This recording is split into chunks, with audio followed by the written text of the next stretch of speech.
up on how do you pronounce your name? Damn, that's crazy, To dog. people. My dog just said this shit cash with you. Alright, so it's Shaz1. Like it be Shaz or it be Shaz1. So Chezuan Yeah, like or Shaz1. Chezuan Yeah, or it could just be Shaz. or Shaz. Yeah. Okay, okay. So my boy still good. Okay, okay. Okay, also, let's get this out the way. Okay. What city and state Okay. are you from and which one do you claim? Alright, so my mama was born in St. Pete.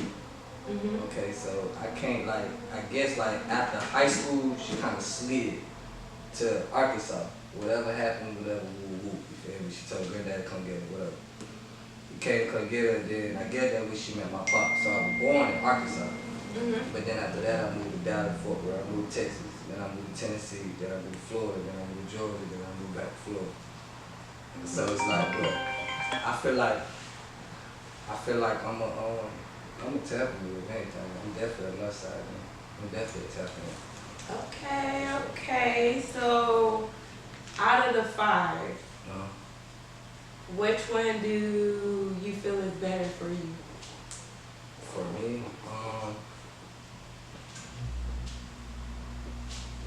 I'm Texas. Texas? Yeah. I'm more of I'm more playing slower type, pace myself and shit like that. Okay, okay.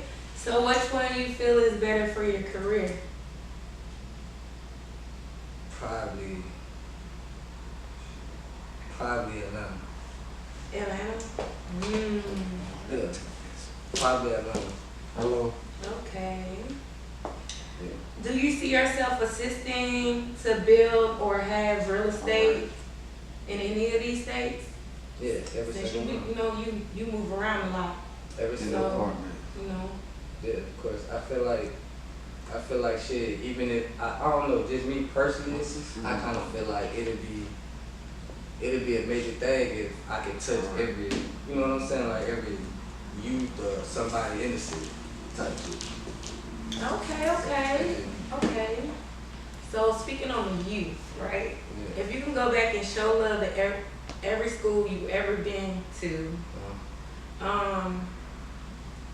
how do you feel that can assist with your career? For As far as markets, I think that would be a good thing because they could be like, oh, I know him. Oh, he came to our school, kind of like how Dochi did. I think she touched the people when she went back to Blake. You see what I'm saying? My grandma worked there, so I be looking at it like, damn, like you ain't tell me. She was like, well, I did tell you she was coming, but she ain't know who she was neither though. She just was hearing it. You see what I'm saying? But when she seen the impact at her school, you see what I'm saying? Of course, she let me know. You like, damn, like okay, so that's who Dochi is. It's stuff like that. So I think that it could be the same way. Like if you reach a certain level in your career or status, I think it'd be easy for anybody to go back in. So do you feel you can inspire the youth today? Yeah. In a positive tip? Yeah, because on the show I was on, I was grabbing the like we'd be around like actors, like our age or whatever like that. They got jigs. See what I'm saying? So I was like a younger lead actor on the show, so I'm just, you know what I'm saying? I'm shining. Like I don't know how to explain it, but you feel me? Like they see the glasses, they see all that shit, so they playing with me. I want to do that, Dad. I want to do that. But we on the whole set acting at the same time. See what I'm saying? So I obviously seeing the impact that I do have on kids. Okay, so and speaking of schools now, let's take it here because I heard some on one of your songs on the new album, the TAMPA song. Yeah, yeah. That one, you said that you went to about 30 different schools? Yeah. 30 different schools, nigga? How's that possible? And your parents, y'all not military. How's that possible? I stayed in every side of Tampa except the west side. So it's kind of like, we be riding, I'd be like, I used to stay there. Oh, damn, I used to stay there. Oh, I used to stay there. So I had counted them up one day for my mom. I'm like, damn, I'm there 20-something schools. I'm almost 30 in the 30s and shit. She like, no, you didn't. I said, I count them. I listed them out. She just texted back, damn. I like, shit, ain't no damn, like, what the hell she was. So she was like, well, in my defense, that's come from, you know how you be bad and shit, and you know how, like, I guess in certain parts in Tampa, like, certain schools, it's like they wasn't gonna pass you. So she'll move, so I can advance to the next grade. You was that goddamn bad. I didn't know. I don't believe that shit. You are not. I don't believe that. I cannot believe that at all. Look at this nigga, look at me. I cannot believe that. It's real life. Like, it's real life. That's my uncle. It's real life. well, I'm glad you changed. Oh yeah, I calmed like, down. I calmed down. That, oh Just no. moving state to state. You gotta think how many schools I went to in all the other states too. Have you been to jail? Yeah. Oh, how many times?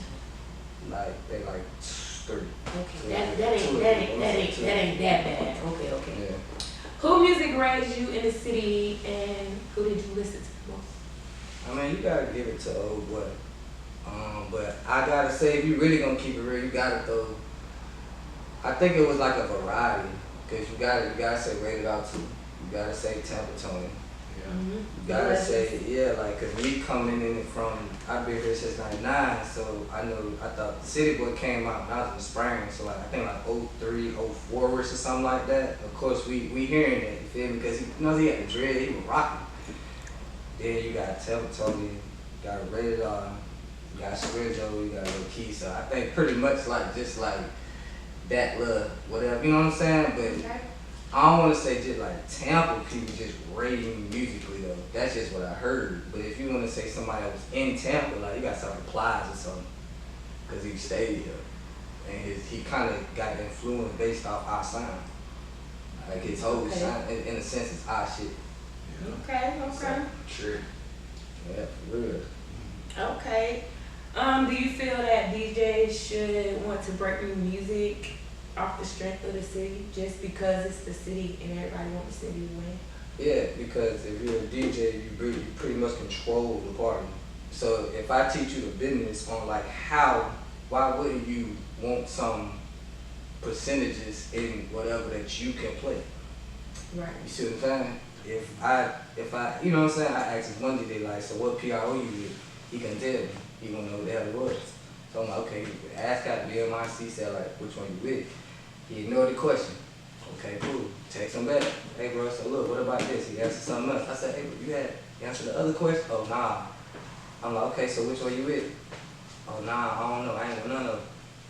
I'm just like, okay bro, I'm trying to teach you the business. So Fake ass DJ. yeah, right. I don't want to call him a fake DJ. I just think that he's very like, he's more like unenlightened, or he gonna stick to his ways on. You know, they kind of be stuck in their ways. Right. If I make money like this, and especially if they like old, you know what I'm saying? They not gonna keep switching that shit up, bro. Cause they got this, that. So they gotta see it, take a chance, and be like, hey, look, bro, how you do that? And stuff like that. So I think they should break new artists just off the strip. Okay, so since we talk about DJs and artists, do you think DJs and artists should couple up again, like partner up again? Yeah, hell yeah. Yeah, I think that'll solve everybody's problem, because you got your own DJ. It's like you building your own team. You can be on somebody else's team. But what about like even when you rep somebody else's label? Like I'm sure Glorilla got a whole team. You see what I'm saying? Even though she was CMG, I'm pretty sure it's a whole team around Glorilla though, strictly for Glorilla. She a female. See what I'm saying? So I think that'll work better for people. Okay, so what do you think about the DJs in the city so far? The ones you done met? Honestly, Don't hold back now. Don't hold back. Just, I be respectful, because I ain't gonna cap. They still gotta play the music. You see what I'm saying? Right. So I don't want people say business is business and never personal, but it is personal. Because if I get you in your feelings, you ain't gonna wanna fuck with me at all, even though we can make some money together. right. I might not have meant it that way. Why? You know what I'm saying? Right. So I think they cool though, as far as anything else. I think that they just need to focus on like, it ain't just the quick money grab. I think that you should want a piece of the loaf and not the crumbs. Is there any Pacific DJs you talk about? All of them, cause I'm hearing it, and then I see how the artists move, right? And then you see the DJs and what they say online, and then you see what the host say, then you see what the dancers say. You see what I'm saying? Because they can go to a DJ and be like, here, play my man record. If y'all was smart, y'all can go get y'all man record broken. All y'all dancers, it's kind of easy. You see what I'm saying? Even though you got to pay them in that house, you can still, I want to shake my ass to this. What if all the ballers and shit come up and start throwing that, you know what I'm saying? Yeah, just specifically, but I think all of them. What is the A&R role for a label? Because a lot of people, like, they keep saying they A&Rs and this, that, and third, but what is an A&R to you? An artist and repertoire really is, okay, they can take you to the studio. They're really supposed to build you up to go get signed. If they work for it, they pretty much got to work for a label, right? So if you pretty much, if you're working for a label, you have a job to do. It ain't like you just doing this shit on your own. You have a job to deliver, meaning you got to deliver hit records or your ass is fired. So if you're not delivering hit records, then how are you A&R? If you're not delivering, and somebody in the comment, like, you know what I'm saying, like, oh, you be like, okay, yeah, we rock with that. Okay, so let's say somebody, let's just say somebody deliver. You deliver, you send them a record. What happens from there? They supposed to go up. Their life's supposed to change. Because it's an A&R, they between you and the majors. They go out to go scout you. They're scouters. That's how it is. That's how they are. They could be more than that. So I got on my guy Guns about that. You know what I'm saying? And no disrespect Guns, but we gonna tell her like with Guns, like he was the head A&R at Atlanta Records. He got over to Republic. And I'm asking him, I'm just like, bro, you know, you do all this for that. What do you do for yourself? Right. And yeah, I question like that. No disrespect. We all mob, we all times. But I'm just saying, out of respect, bro, like we always complain about we know our older people don't own their music back in the day, right? Mm-hmm. So now that we know they don't own their music, we know that the major labels only fuel it only keeps them going is the publishing, them owning your master. You see what I'm saying? So if they own the master, like then it's kind of like, well, nigga, you gotta own something. Right. Cause every track is an asset. Right. I'm not finna keep giving shit away. If I found this motherfucker, right. That's just how she go. So yeah, that's what my artist said. So speaking on A&Rs, so DJ Terrence feel everybody should tap into a certain A&R in this city. Do you feel A&Rs get misrepresented with promoter or a strong investor? It can, yeah, because a lot of these dudes are just strong promoters. They might got money, but they don't have connections to get you to that shit. That's the difference. Oh, I can put you in the studio. Okay, what's after that, bro? I'm saying like, what's after that? Like they in the studio. After that, I don't see nothing. Right. Ain't nobody producing. Well, they have them in the goddamn strip club doing shows, and that's about it. But a strip club, you got a slick pay to do your show. So if you a artist trying to break, you're gonna have to show up with a team. You got to show up a bag of money. But if you was smart, right, it's simple. Like you'll write that off on your test. But they because you're gonna get that back. But they don't know that. That's cool. Not able. Right. Something I've been trying to tell them. Yeah. Okay. Oh wait, and dancers, essential dancers, you can write all that shit off on your taxes too. Yes, you can. You really can. Everything. Right. Your brand is right. tax A. I'm living proof. How important is your publishing to people in the city that don't know you? Publishing is basically like it's digital real estate. So that's your catalog.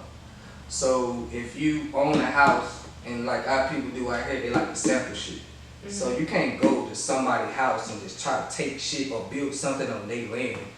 Now you being disrespectful.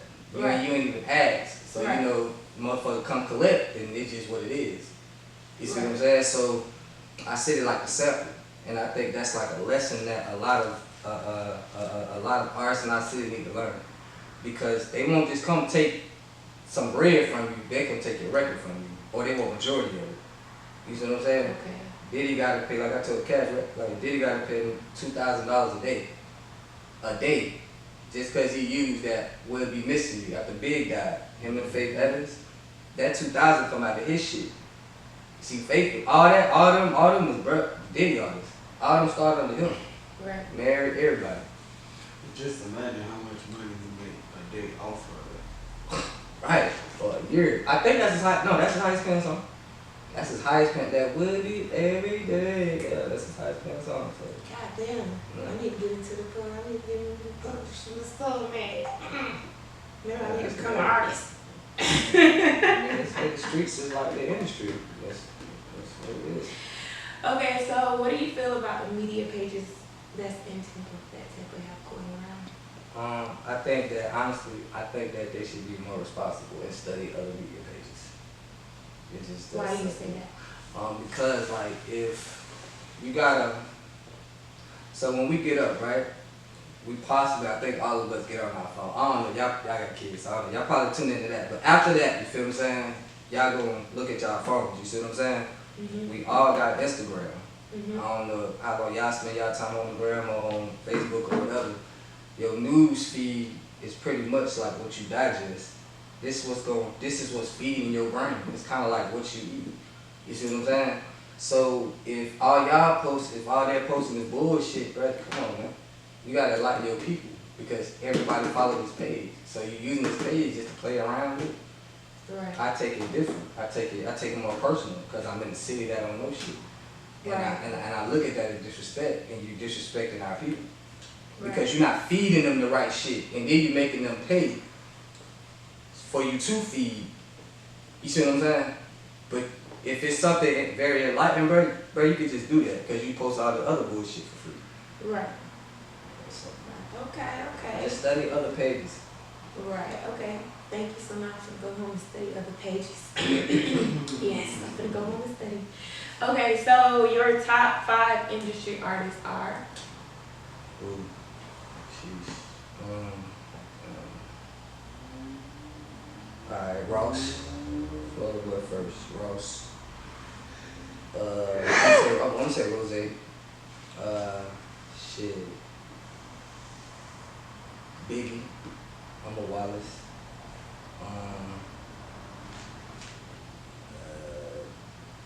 Pimp C. Mace. Shit. You look way better I mean, yeah. Nah, I'm finna go way back in. LL. than this. That's my Oh, style. All of that is my style mixed in one. and you ride too. What's You my ride favorite? too. I agree. Okay. Okay, I guess this. Oh, I thought you said something. Okay, who's your top 5 labels that you learned from and highly respect? Rap a lot, first and foremost. Black independent label in the South. Started, pretty much got shit going for the South, the whole South in general. You got that, you got Suave House. I'm gonna say I just learned from that, but I'm not shouting out Suave House. I'm just saying, them 2 out of the South that we started. So rap a lot, I say Rockefeller with Dame, Biggs, and Jay, of course. Motown.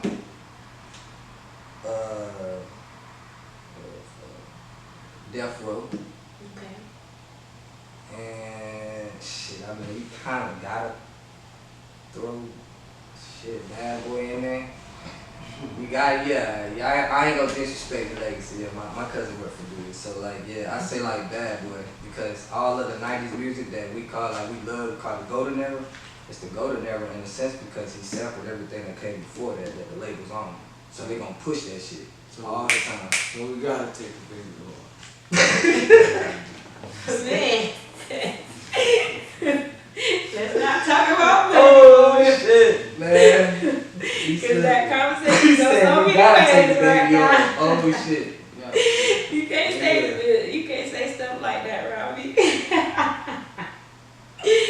So do you study the ones that came before you, as far as like you being a student of the game? Yeah, of course. I got to. Because if I was a student in the game, I wouldn't be able to come back and teach everything, at least that I do know. Or at least going to another state and absorbing all of it and be like, I can go back to my city and teach that shit. Oh, that's nothing. That's easy. Oh, that's all y'all do up here. Well, I can't say you're a good teacher though. Again? Yeah, you are. I learned a lot. Am I a tough one? Yeah. Okay, cool. But it's not tough like tough, but you know, you make a motherfucker understand. Yeah. Like that's up, like yeah. Okay. How are you feeling towards the industry and your mindset? Today, Oh, just today? I feel like it's cool. I feel like it's cool.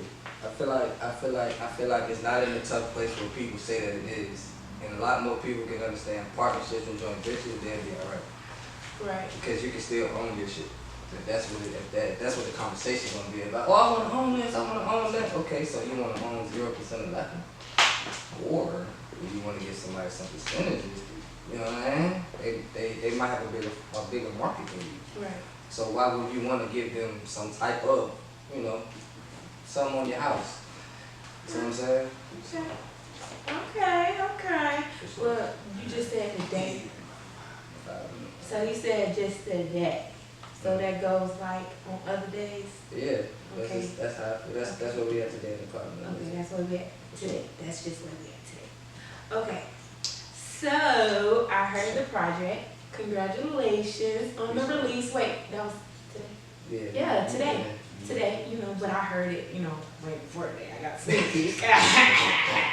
But yes, it released today, so congratulations on that. I'm so proud of you.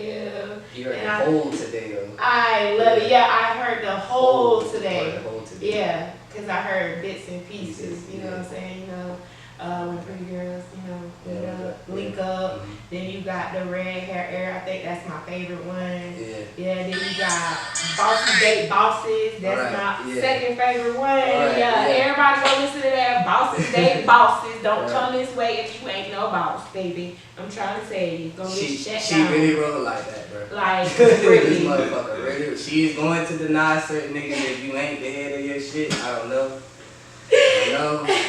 She like network, but she's coming for y'all bosses. I swear I'm to coming God. for y'all. Believe it. I'm coming for y'all. Why the name Dangerously Charming? Because I think being a charm could be a danger in certain situations.